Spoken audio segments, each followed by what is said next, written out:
A'udzu billahi minasy syaithanir rajim.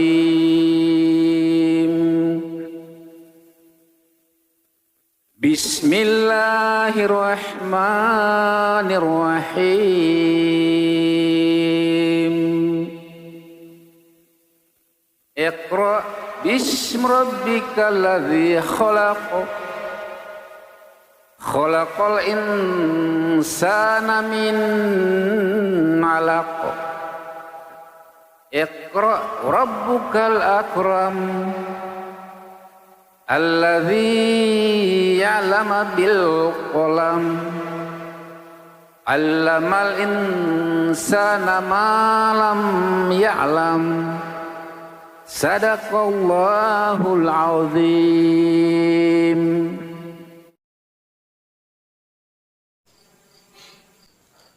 A'udzubillahi minasyaitonirrajim. Bismillahirrahmanirrahim. Alhamdulillahirabbil alamin. Wassalatu wassalamu alal asrafil anbiya'i wal mursalin wa ala alihi washabi ajma'in. Amma ba'd. Assalamualaikum warahmatullahi wabarakatuh. Untuk qalbu kita, mari kita bacakan Al-Fatihah.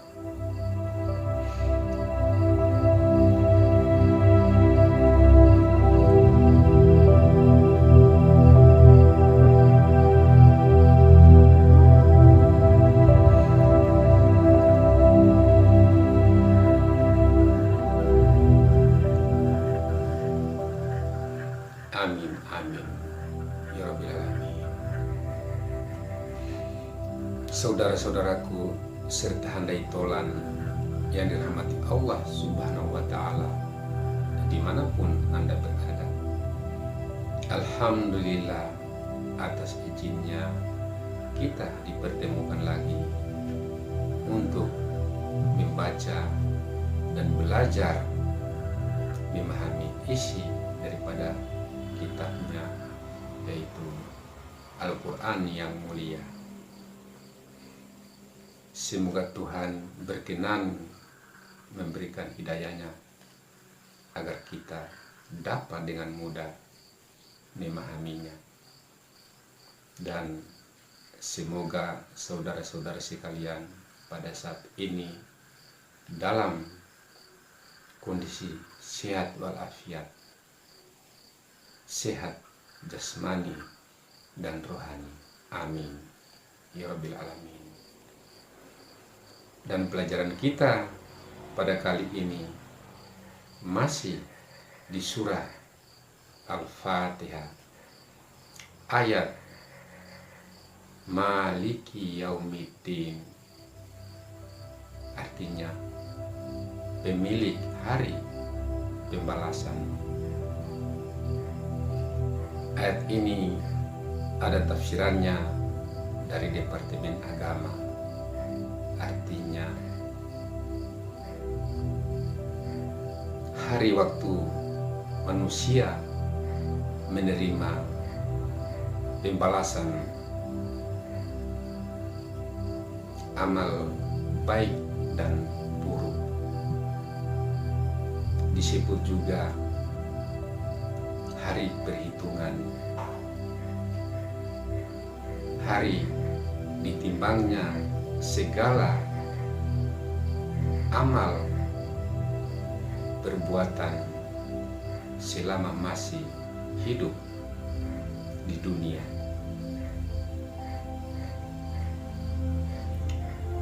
Ayat ini menunjukkan bahwa sifat Allah yang maha tegas berbeda dengan ayat-ayat sebelumnya, seperti Bismillahirrahmanirrahim, artinya dengan nama Allah yang maha pengasih, maha penyayang. ayat ini Allah menunjukkan sifat kasih dan sayangnya kepada umat manusia. Kemudian Alhamdulillahirabbil alamin. Ayat ini memerintahkan kepada manusia agar selalu bersyukur dan memuji hanya kepada Allah, dan menunjukkan kepada manusia bahwa Dialah Tuhan seluruh alam, yang bermacam-macam alam yang saya sudah jelaskan di episode yang lalu. Kemudian ayat berikutnya diulangi lagi, Ar-Rahmanir-Rahim. Allah mengulangi lagi sifat Maha Pengasih dan Penyayangnya kepada umat manusia. Tetapi Malik Yaumiddin berbeda. Raja atau pemilik hari pembalasan. Ayat ini menunjukkan sifat Allah yang maha tegas.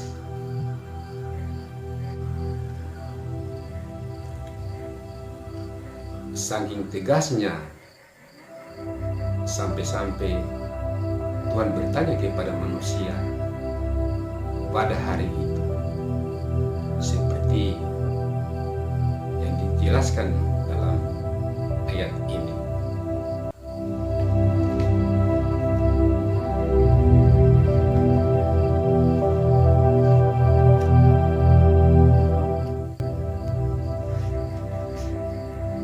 Yaitu surah ke-40 Kafir ayat 16. Artinya, pada hari mereka keluar dari kubur, tidak sesuatu pun keadaan mereka yang tersembunyi dari sisi Allah. Allah berfirman, milik siapakah kerajaan pada hari ini? Milik Allah yang Maha Esa, Maha mengalahkan.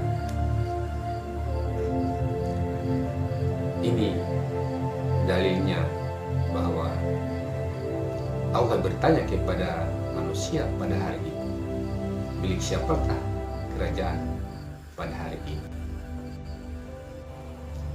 Saudaraku yang dirahmati Allah, muncul pertanyaan dari manusia sekarang ini. Mengapa baru hari itu Tuhan sangat tegas dan bertanya seperti itu? Ini jawabannya. Allah berfirman dalam surah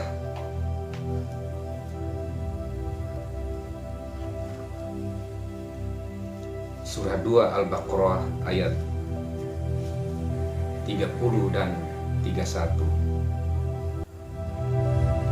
Dan ketika Tuhanmu berfirman kepada para malaikat, aku hendak menjadikan khalifah di bumi.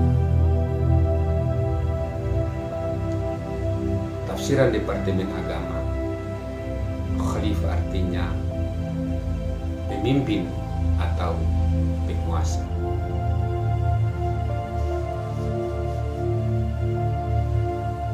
Kemudian ayat 31, dan diajarkan kepada Adam nama-nama benda semuanya. Jadi yang dimaksud dengan khalifah ayat 30 adalah Adam. atau manusia pertama untuk menjadi pemimpin dan penguasa di bumi. Tujuannya untuk memimpin dan menguasai bumi.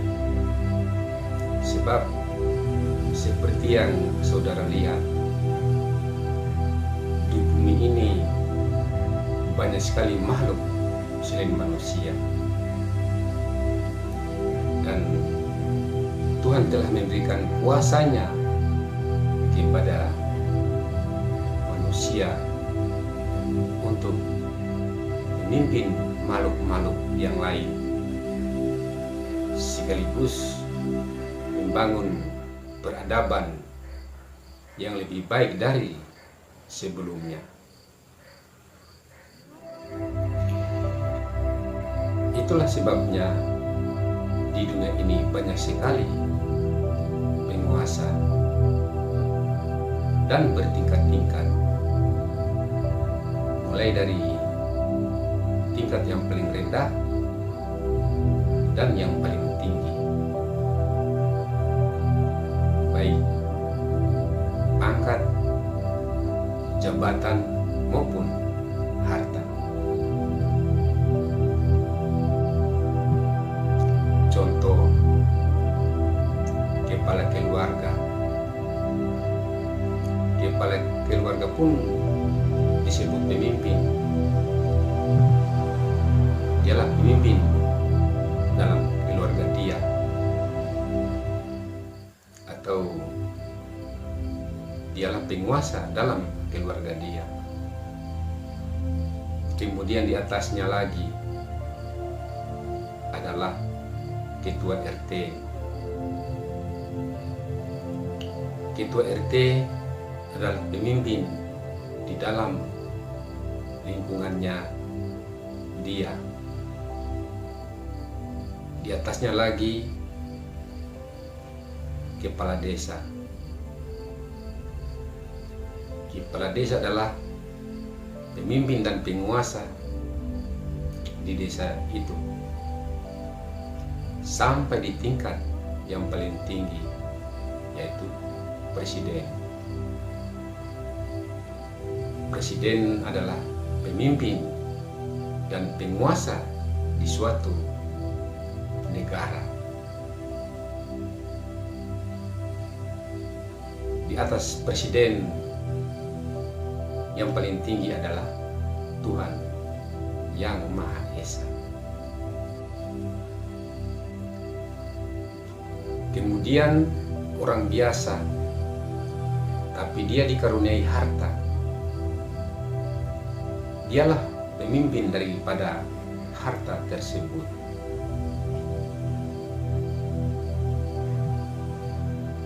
Atau dialah penguasa daripada harta tersebut, entah itu rumah, mobil, kapal, pesawat, atau perusahaan.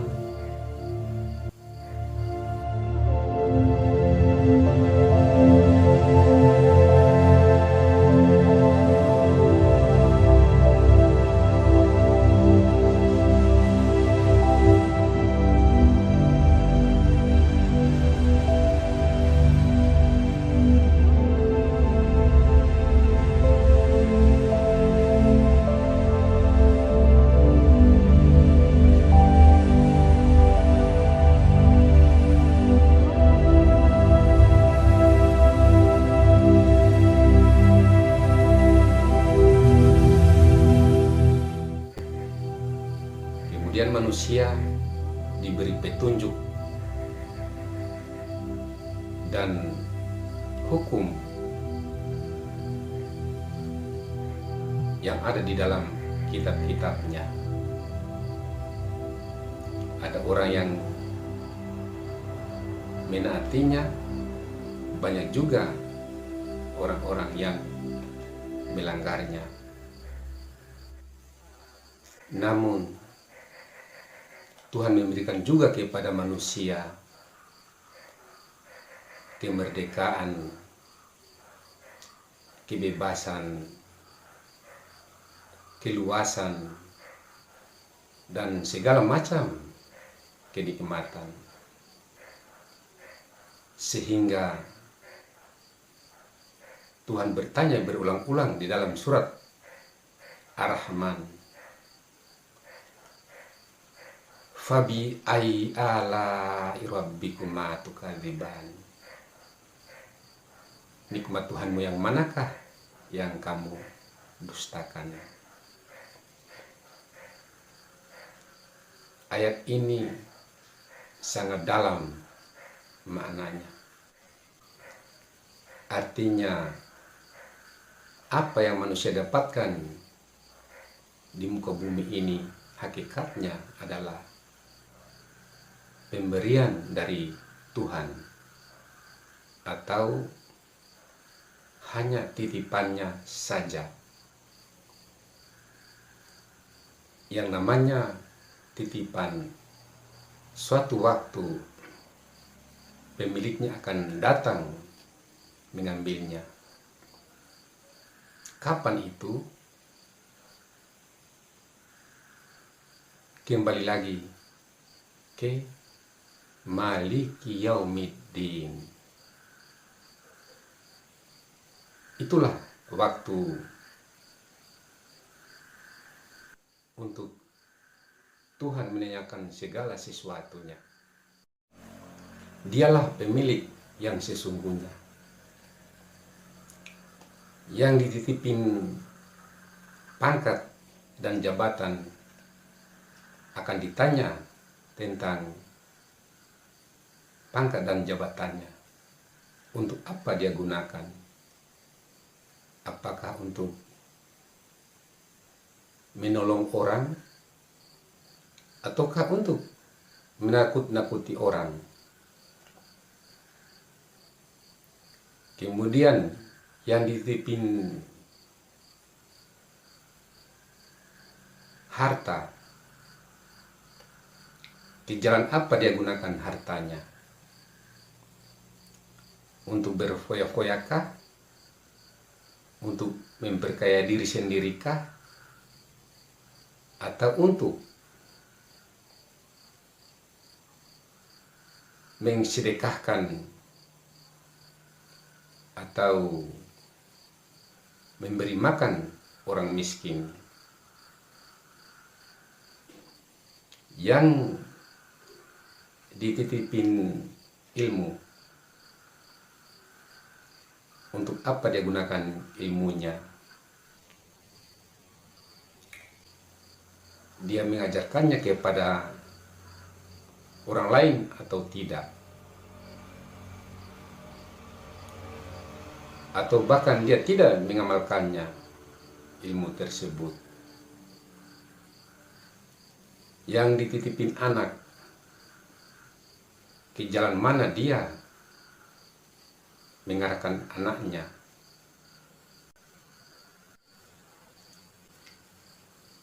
Saudaraku yang dirahmati Allah,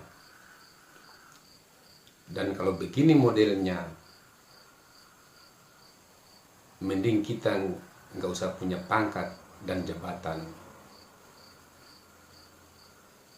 dan harta, supaya kita tidak diminta pertanggungjawaban atau tidak ditanya berbagai macam pertanyaan. Dan pada saat itu atau pada hari itu, mulut kita tidak dapat berbicara. Ini dalilnya di surat Yasin ayat surat Yasin, surat yang ke-36 ayat 65. Artinya, pada hari ini kami tutup mulut mereka, tangan mereka akan berkata kepada kami, dan kaki mereka akan memberi kesaksian terhadap apa yang mereka kerjakan.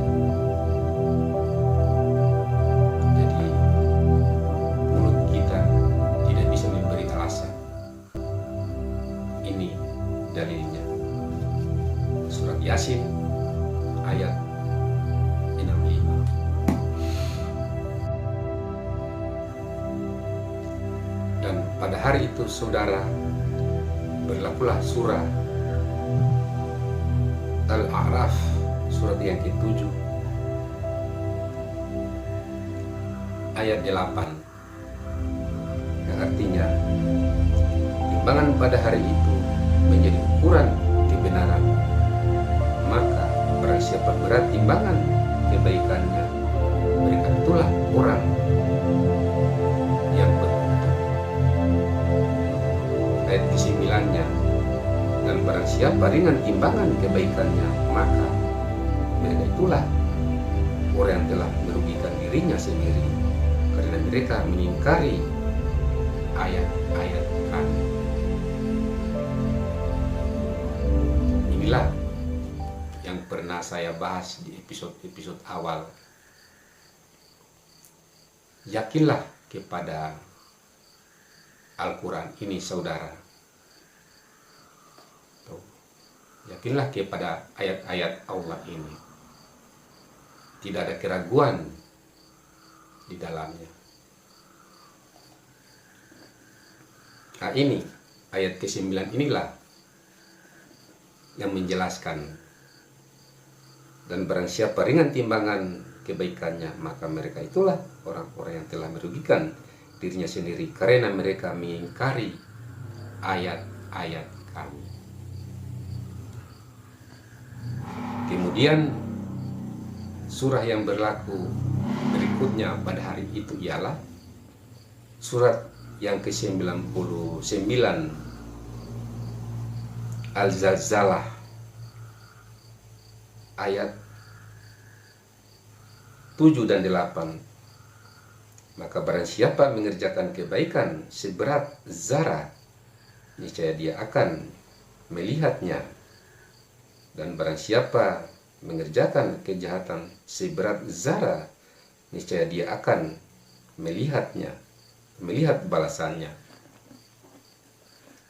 Kalau teks Arabnya, fama ya'mal misqala dzarratin khairan yarah, wa may ya'mal misqala dzarratin syarran yarah. Itu teks Arabnya. Demikianlah saudara pelajaran kita di episode ini. Semoga bermanfaat. Lebih dan kurangnya saya mohon maaf. Yang salah datangnya dari saya, yang benar datangnya dari Allah. Semoga Tuhan mempertemukan kita lagi di episode berikutnya, dan semoga Tuhan selalu memberikan kita semua kesehatan, baik jasad maupun rohani. Amin. Amin ya rabbil alamin. Wabillahi taufik wal hidayah. Wassalamualaikum warahmatullahi wabarakatuh.